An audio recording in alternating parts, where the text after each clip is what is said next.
Z बराबर बोला 0 को डी से करोगे तो कोई फर्क ही नहीं पड़ेगा, तो यानी फिर से 0 ही आएगा मानिए तो। जोड़ेंगे तो ये तो हो गया कैंसिल। इसमें देखो यहाँ से मिलेगा आपके पास में 2d² माइनस 4d माइनस 3 जोड़ रहे हैं अपन, और प्लस यहाँ से 2d² और सब के साथ में बाहर निकल करके आएगा वो आएगा y बराबर, यहाँ से ध्यान से देखना 4d जब 2x से होगा तो क्या मिलेगा 8dx, एक बार डेरिवेटिव x का यानी 1, यानी एक बचेगा केवल 8 माइनस यहाँ से रहेगा 6x। ये ठीक है क्या? पहले यहाँ तक देख लो आराम से। यही मिलनी चाहिए आपके पास में टर्म्स, और कुछ भी टर्म्स नहीं बचनी चाहिए।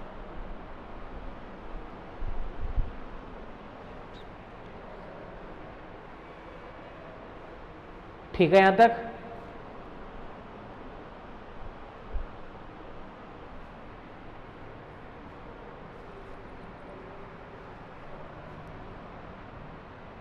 एक काम करेंगे, 2 हटा के सबसे कैंसिल भी कर देंगे।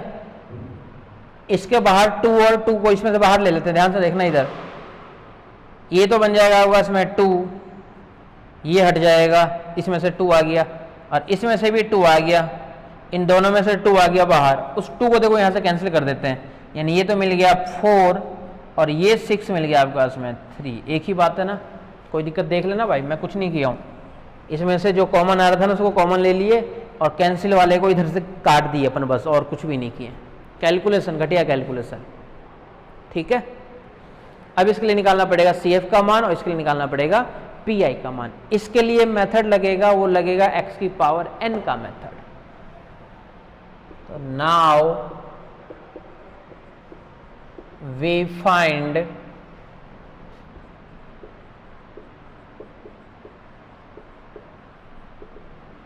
Complementary function. Now we find complementary function, यानी CF का मान अपन निकाल रहे हैं, पूरक फलन का मान। ठीक है, जिसके लिए सहायक समीकरण ले रहे हैं अपन। तो सहायक समीकरण लेने पर सहायक समीकरण का मान क्या आएगा वो देखो मैंने तो, यानी यहां से देखो वैल्यू m² माइनस 2, फिर से 4m माइनस 3 गुणा तो कर देंगे अब, प्लस का m² बराबर 0, इक्वल टू के बाद में कुछ भी हमें तो 0 ही लेना। अब कर देता हूँ गुणा इसको, m² जब इससे होगा तो क्या मिलेगा 4m³, m² जब इससे होगा तो माइनस का 3m², माइनस का 2 जब इससे होगा तो माइनस का 8m और प्लस का 6 प्लस का m² बराबर 0। 4m³ एक ही टर्म्स है, यानी 4m³ माइनस का 3m² प्लस का m², ये माइनस का 2m² माइनस का 8m प्लस का 6 बराबर 0।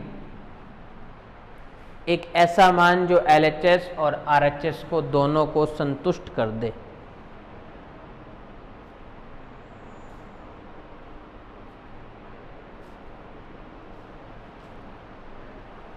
एक ऐसा मान जो LHS RHS दोनों मानों को संतुष्ट कर दे, वो एक मान यहां से निकालना है हमें। पुट कर करके देखना है कि कौन सा संतुष्ट हो रहा है मान यहां पे।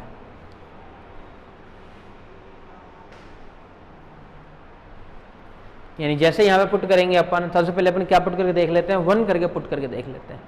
1 करेंगे तो यहाँ से मिलेगा 4 माइनस 2 माइनस 8 प्लस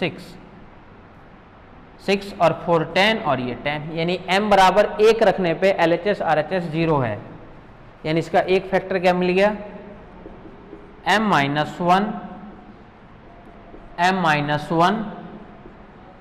और m माइनस 1 बराबर 0। बराबर करते जाओ, 4m³ और ये m, तो इसको गुणा करना है अपने को कितने से 4m² से, जो 4m³ बना दे। 4m² इससे होगा तो क्या मिलेगा माइनस का 4m², लाना है जो कि माइनस का 2m², यानी प्लस का 2m², यानी प्लस का 2m² बना देगा, और ये माइनस का 2m लाना है 8 टाइम, तो माइनस का 6m, यानी माइनस का 6 बस, और प्लस का 6 बराबर 0, यानी m-1 4m², 2m माइनस का 6 बराबर 0।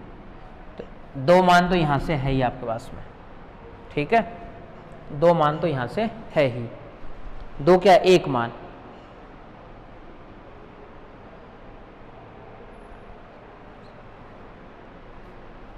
m-1 m+3/2, m-1 m+3/2, m-1 m+3/2, और यहां से भी m-1 बराबर 0, यानी m का मान +1 +1 और -3/2, ये तीन मान है m के लिए। चेक कर लो एक बार, m का जो मान है वो क्या क्या है हमारे पास में, 1 1 -3/2, ठीक है।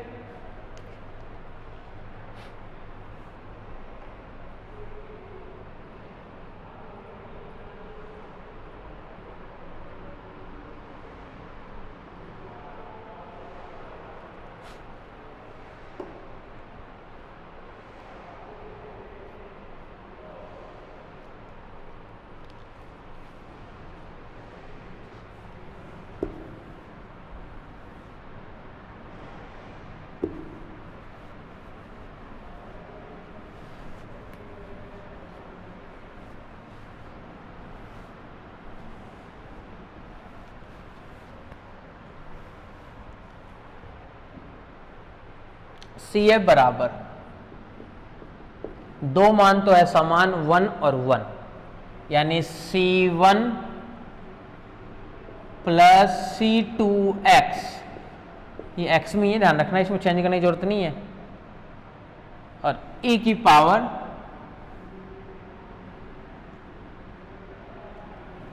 x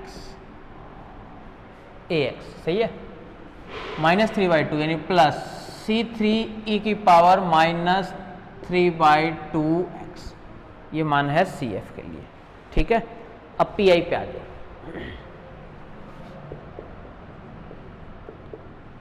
नाउ वी फाइंड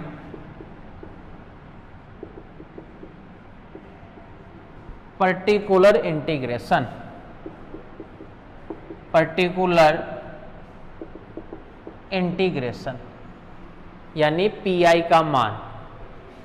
तो PI इक्वल्स टू 1 में FD, यानी 1 में क्या मान है, 4D³ minus 2D² minus 2D plus का 6, और इधर क्या है 4 - 3x। PI का मेथड लगाना है हमें तो इसके लिए, ठीक है।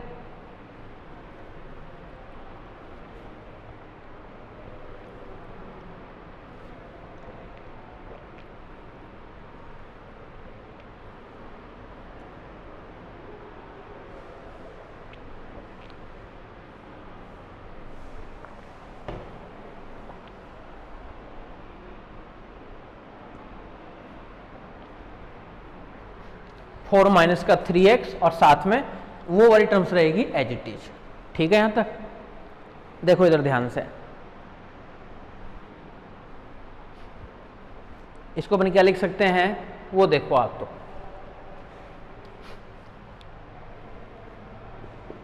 e की पावर ax वाला मेथड इसमें है x की पावर n का मेथड, और x की पावर n क्या कहता है कि आपको कॉमन लेना है, और कॉमन क्या लेना है,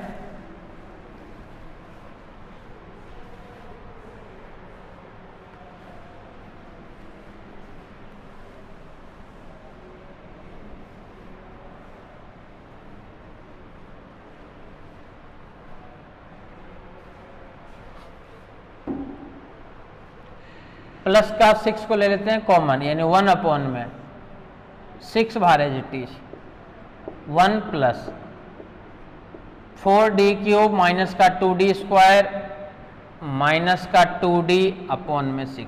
कॉमन तो नहीं आ रहा था, जबरदस्ती कॉमन ले लिए अपन। क्यों ले लिए? क्योंकि अपने नीचे 1 प्लस एक्स या फिर 1 माइनस एक्स बनाना है, इसलिए अपन जबरदस्ती इसमें से कॉमन ले लिए। यानी p of i 1/6 as it is, इसको ऊपर भेज देते हैं 1 प्लस यहाँ से 4d क्यूब माइनस का 2d स्क्वायर माइनस का 2d और अपॉन में देखो ये 6 है, ऊपर जाके बन गया इनवर्स और साथ में क्या है 4 माइनस का 3x, ये रहेगा एज इट इज। इधर से भी कॉमन ले लिए, ऊपर जैसे चला गया मान ये, यानी यहाँ पे फॉर्मूला क्या बन जाएगा 1 प्लस एक्स का इनवर्स का फॉर्मूला, यानी 1 प्लस 1 माइनस 1 प्लस 1 माइनस, यानी एक बार तो लिखेंगे अपन प्लस के लिए और एक बार अपन लिखेंगे माइनस के लिए। यानी देखो अपन क्या क्या टर्म्स लिखेंगे इसके लिए, पी आई 1 अपॉन में 6 तो बाहर एज इट इज है ही, 1 प्लस एक्स का इनवर्स यानी 1 माइनस एक्स, माइनस में क्या क्या है 4d क्यूब माइनस का 2d स्क्वायर माइनस का 2d अपॉन में 6, बस आगे लिखने की जरूरत ही नहीं पड़ेगी। और इधर क्या है 4 माइनस का 3x, कर दो गुणा सबसे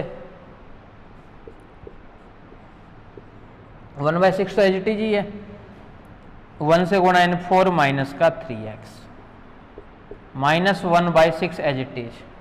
अब ध्यान से देखना इधर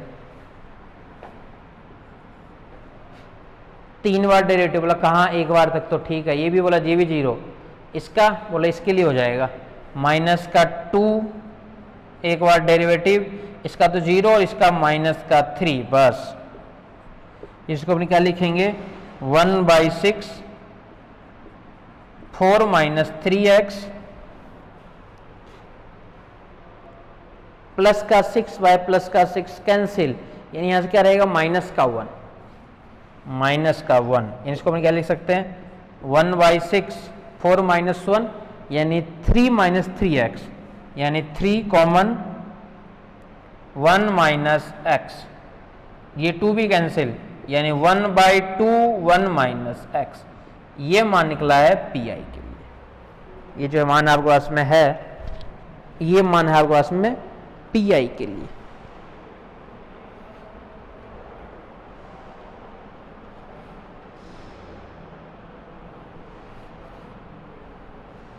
ऐसे हमें सॉल्व करना है, ध्यान रखना।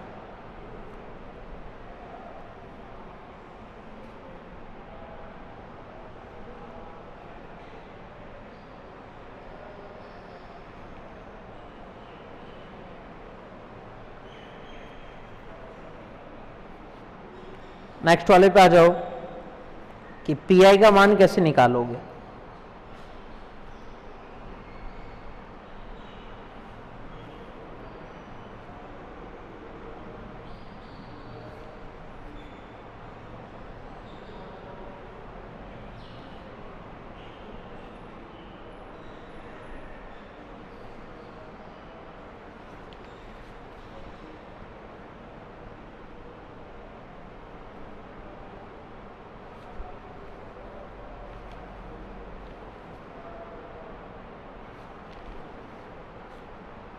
ठीक है यहाँ तक। अब आ जाओ next.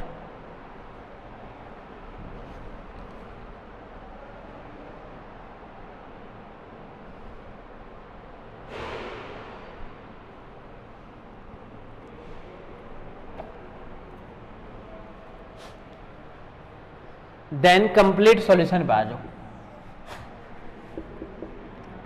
Then complete solution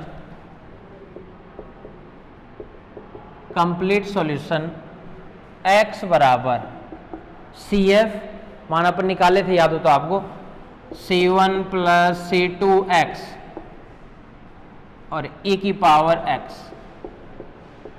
plus C3 e की पावर जो नेक्स्ट वाली वैल्यू थी -3/2 या +3/2 ऐसे कुछ था, वो यहाँ पे लिखना है, और प्लस पी पी आई का मान ये निकल करके आया है 1/2 और 1 माइनस एक्स, ये निकला है एक्स का।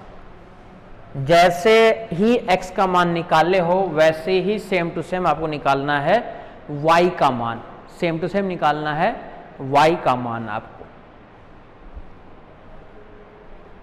सेम टू सेम इसी प्रोसेस से, कुछ भी चेंज नहीं करना है।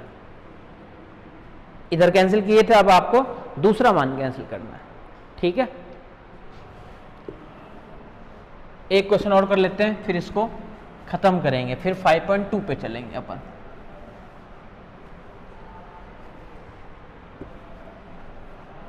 फिर तीसरी यूनिट अपने पास में कंप्लीट हो जाएगी।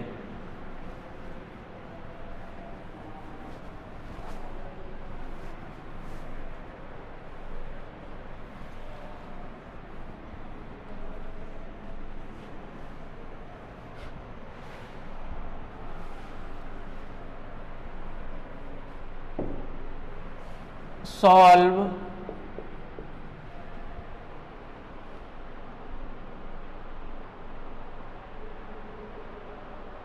dx by dt plus 5x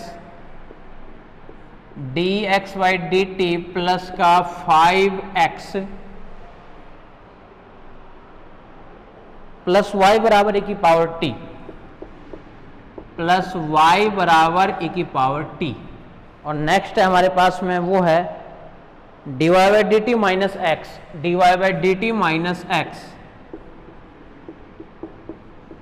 dy by dt minus का x प्लस 3y e की पावर 2t, e की पावर 2 और t। ये आपके सामने क्वेश्चन दे रखा है।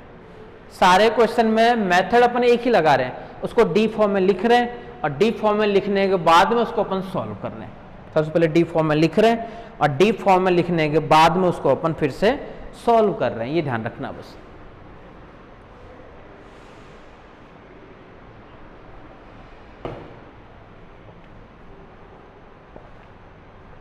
ठीक है, आ जाओ फर्स्ट वाली इक्वेशन से। x और x d प्लस 5x और प्लस का y बराबर e की पावर t, ये हो गया फर्स्ट वाले से। सेकंड वाले से आ जाओ, इसका नाम डाल देते हैं कि माना कि इसका नाम है 1। सेकंड वाले में minus x as it is और y के टर्म्स में क्या है देखो, प्लस d प्लस 3y बराबर e की पावर 2t। इसका नाम दे दिए 2 नंबर। लग रहा होगा कि एक ही क्वेश्चन, सेम से क्वेश्चन ही लगते होंगे सारे सारे। कर लेते हैं इसको, इसका नाम डाल दिए 2 नंबर। y को कैंसिल करते हैं, यानी एक को कर देते हैं d प्लस 3 से गुणा और दोनों को सबट्रैक्ट कर देते हैं, यानी समीकरण 1 को d प्लस 3 से गुणा करके, एक को d प्लस 3 से गुणा करके समीकरण 2 में से घटाने पर, ठीक है, d प्लस 3 से गुणा करके समीकरण 2 में से घटाने पर। ध्यान से देखना, इधर तो मिलेगा d प्लस 5, अब फिर से d प्लस 3 और x रहेगा as it is, plus y के साथ में d प्लस 3 और y, d प्लस 3 और साथ में y equals to d plus 3 और साथ में y equals to d plus 3 और e की पावर t। सेकेंड वाले में माइनस का x plus d plus 3y बराबर e की पावर 2t। ठीक है, यहाँ तक दोनों को घटा रहे हैं, यानी ये भी माइनस और ये प्लस, ये तो हो गया कैंसिल। यहाँ से क्या क्या मानना है, d plus 5 d plus 3 plus 1x बराबर ए की पावर टी का एक बार डेरिवेटिव ए की पावर टी रहेगा, यानी यहां से क्या मिलेगा, देखो ए की पावर टी प्लस 3 की पावर टी माइनस ए की पावर 2t। ये बनी हमारे पास में इक्वेशन। इसको पूरे को सॉल्व करने के बाद में, सॉल्व तो नहीं किया अभी, सॉल्व तो अब करेंगे, लेकिन ये वैल्यू हमारे सामने आई है। ठीक है,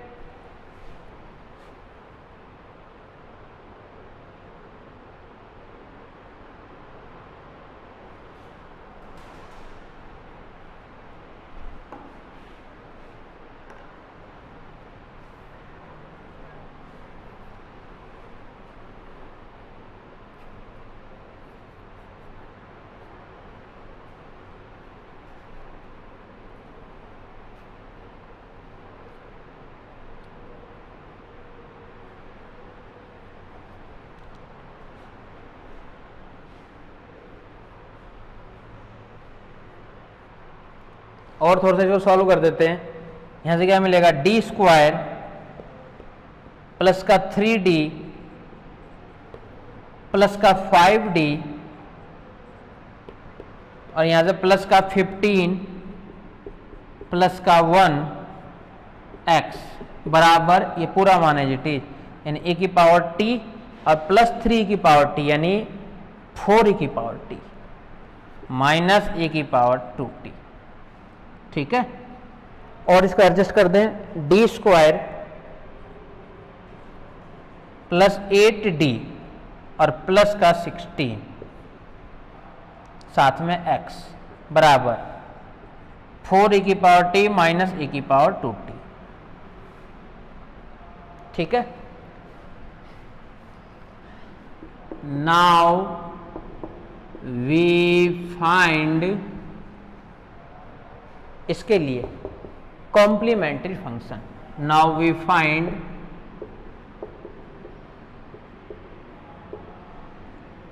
कॉम्प्लीमेंट्री फंक्शन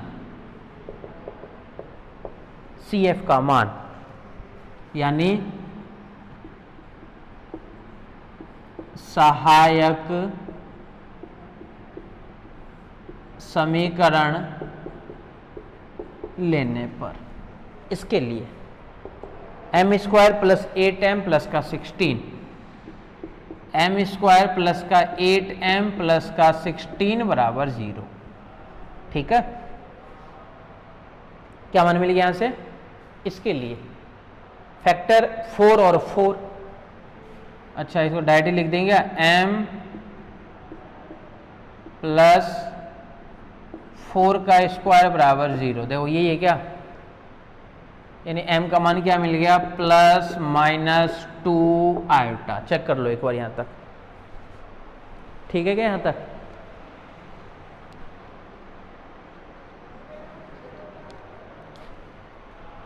m बराबर plus minus 2 iota, m plus 4 का स्क्वायर से मान।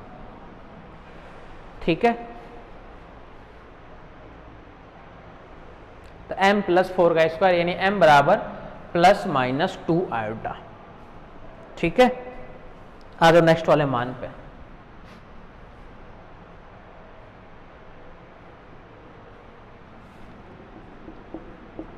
CF बराबर टी में C1 cos 2t plus C2 sin 2t, ये हो गया CF का मान। इसमें मैं दूसरा भी करके बताऊंगा। 10 वी फाइंड पर्टिकुलर इंटीग्रेशन, यानी पी आई का मान, यानी P of I equals to 1 upon में m प्लस 4 का स्क्वायर और फिर साथ में क्या है पी आई में 4 की पावर t माइनस ए की पावर 2t, ये मान, यानी पी आई दोनों के लिए अलग अलग सेपरेट होगा। दो क्या सेपरेट होगा, 4 बाहर 1 अपॉन में, अच्छा m नहीं d में लेना है, डी प्लस 4 का स्क्वायर, ठीक है, और e की पावर t माइनस 1 अपॉन में डी प्लस 4 का स्क्वायर और e की पावर 2t, और साथ में e की पावर 2t का मान। यानी इसको अपन क्या लिख सकते हैं, पर्टिकुलर इंटीग्रेशन बराबर 4 तो बाहर है ही, 1 अपॉन में इसमें पुट करना है d की जगह 1, तो 1 प्लस 4 यानी 5 का स्क्वायर है 25 e की पावर t माइनस यहाँ पे 2 पुट करना है, 6 का स्क्वायर 36 माइनस 1 अपॉन में 36 e की पावर 2t। तो ये मान हमारे पास में किसके लिए, pi के लिए। चेक कर लो एक बार,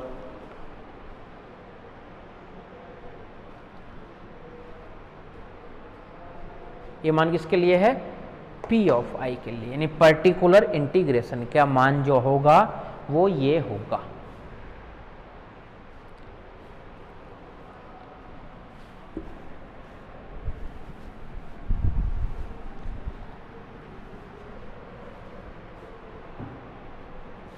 Then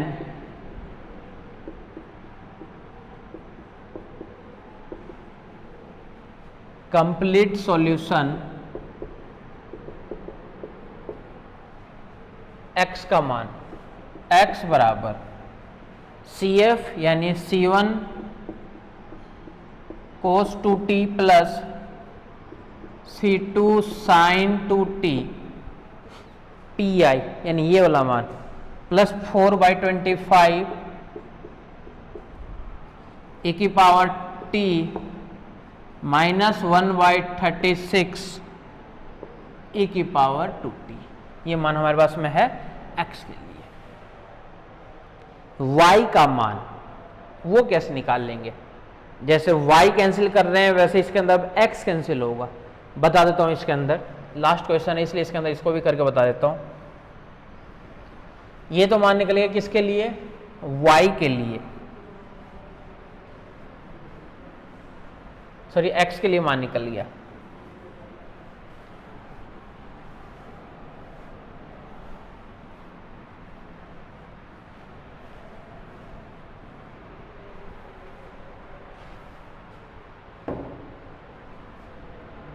Now we find the value of y, that means, अब ध्यान रखना, अब हम x को कैंसिल करना चाह रहे हैं, तो x को कैंसिल करने के लिए समीकरण 1 तो ठीक है, समीकरण 2 को d प्लस 5 से गुणा कर रहे हैं। समीकरण 2 को किससे, d प्लस 5 से, d प्लस 5 से गुणा करने पर तथा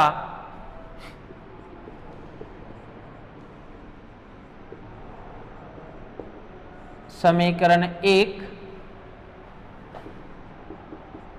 में से समीकरण 2 को घटाने पर, ठीक है। यहां तक 1 से गुणा कर दिए अपन और मल्टीप्लाई करके अपन क्या कर रहे हैं, दोनों को डिवाइड कर रहे हैं, मतलब सबट्रैक्ट कर रहे हैं। तो देखो यहां से मान क्या आएगा, फर्स्ट वाली जो वैल्यू हमारे पास में है, समीकरण 2 को अपन d प्लस 5 से कर रहे हैं, यानी फर्स्ट वाली जो इक्वेशन है वो तो एज इट इज है, यानी d प्लस 5x ये तो as it is, plus y भी एज इट इज और e की पावर t भी एज इट इज। सेकेंड वाले में देखो ध्यान से, इसको हमें करना है d प्लस 5 से, यानी d प्लस 5x प्लस यहाँ से d प्लस 5 और मिलेगा d प्लस 3 बराबर यहाँ पे d प्लस 5 और e की पावर 2t, और अपन घटा रहे हैं, घटाएंगे साइन वगैरह कुछ भी, अभी ये कैंसिल हो जाएगा, ये बताना चाह रहा था हर क्वेश्चन में। जैसे ये कैंसिल हो रहा है, इसके अंदर ये वाला पार्ट जो है वो कैंसिल होगा। अब इस वाले पार्ट को अपन क्या लिख सकते हैं, यहाँ से 1 प्लस d+5 d+3 और साथ में यहाँ पे y बराबर d+5 और e की पावर 2t। ये ठीक है कि यहाँ तक चेक देख लो आराम से, d+5 और d+ इसके लिए।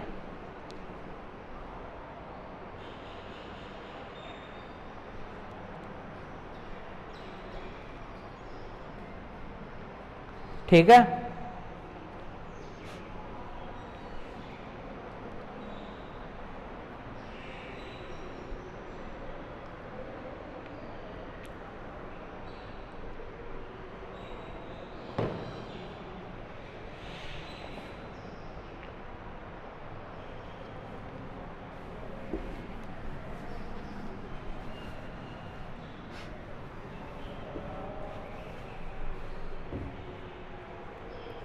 और थोड़ा सा इसको सॉल्व कर लेते हैं अपन। यानी 1 + 1 तो है ये जिटीज प्लस इसको करोगे तो ये तो मिलेगा d² + 3d + 5d और प्लस का 15 y बराबर, इसको भी सॉल्व कर देते हैं। ये मिलेगा d की पावर 2t d e की पावर 2t और प्लस 5 e की पावर 2t, सबको अलग अलग भी गुणा कर दिए अपन। तो एक तो मिलेगा d की पावर 2t के लिए और प्लस 5 की पावर 2t के लिए, यानी यहाँ से d² प्लस का 8d और 15 और 1 यहाँ से मिलेगा 16 और ये y बराबर एक बार डेरिवेटिव e की पावर 2t का, यानी 2e की पावर 2t, 2e की पावर 2t प्लस एक बार डेरिवेटिव, इसको डेरिवेटिव नहीं करना है, यानी 5e की power 2t as it is रहेगा कि डेरिवेटिव उसको नहीं करना है, डेरिवेटिव केवल फर्स्ट वाले पार्ट को ही करना है। ठीक है, यानी 2e की पावर 2t और 5e की पावर 2t, दोनों को ऐड करके अपन लिख सकते हैं नेक्स्ट स्टेप में। यानी दोनों मिलके क्या मिल जाएगा, d² प्लस का 8d प्लस का 16 y बराबर 7e की पावर 2t। इसको और इसको दोनों को ऐड कर दिए। अपने पास में जो फाइनली जो रिजल्ट है देखो ये है। अब इसके लिए निकालना है CF का मान और इसी के लिए निकालना है PI का मान। Now we find complementary function,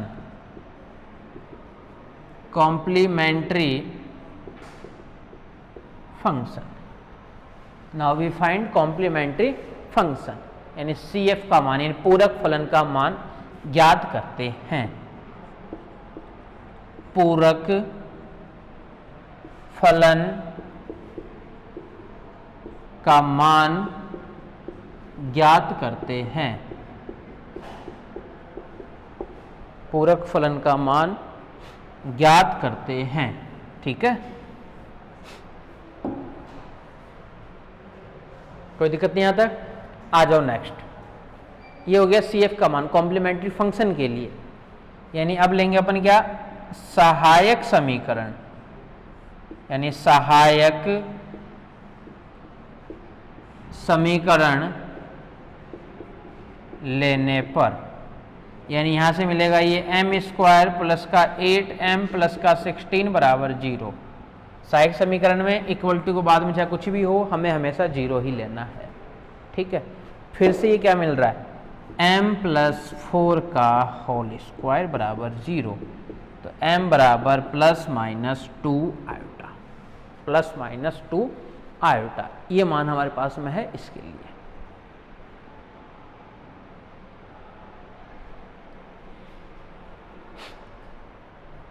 ठीक है, अब इसको अपन क्या कर सकते हैं, CF का मान लिख सकते हैं। इसके लिए देखो क्या मान आएगा,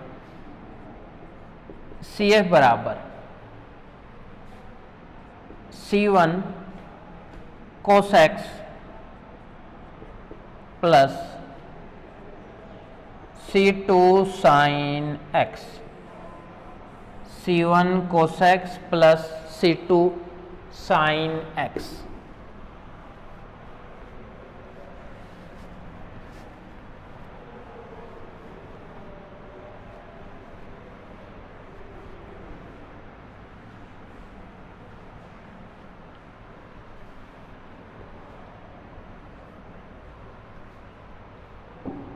ठीक है, ये हो गया हमारे पास में CF का मान।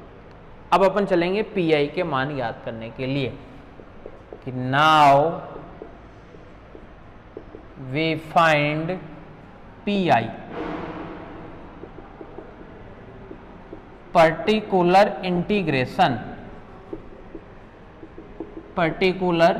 इंटीग्रेशन यानी PI इक्वल्स टू 1 में FD यानी D प्लस 4 का होल स्क्वायर और साथ में क्या है 7e की पावर 2t। बस इतना ही तो है, यानी इसको अपन क्या लिख सकते हैं, 7 तो बाहर, 1 में 2 प्लस 4 का स्क्वायर और e की पावर 2t यानी 7 में 36 और e की पावर 2t। ये मान हमारे पास में है किसके लिए, PI का मान यही है।